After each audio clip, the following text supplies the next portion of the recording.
Kani kedai ke Batisi TV, bat pidang pet ya ke kubur baman kasni, belawan rashapi tak ke rupa, ringkat bat ke Orange Nissan, lom sokpo near Fire Brigade Ground, Shillong.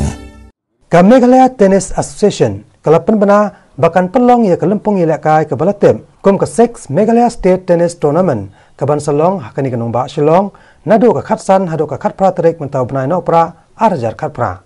Presiden jo ke Meghalaya Tennis Association, uba Andrew Simon, habai keren bat kinong patai kubor, hangen kesngi ke Khat Praterik mentau benai no pra, arjar Khat Pra. Ula pentem, bala pelong ya ke lempung ilakai, ringkat ke jingira pisa, na ke Green Valley Industries Limited, bat ke Star Cement, kenang bansai ya ke sap ke pong ilakai, jang ki samla riu dan sap, ha ke jing ilakai tennis, ki bahana ke jela Meghalaya.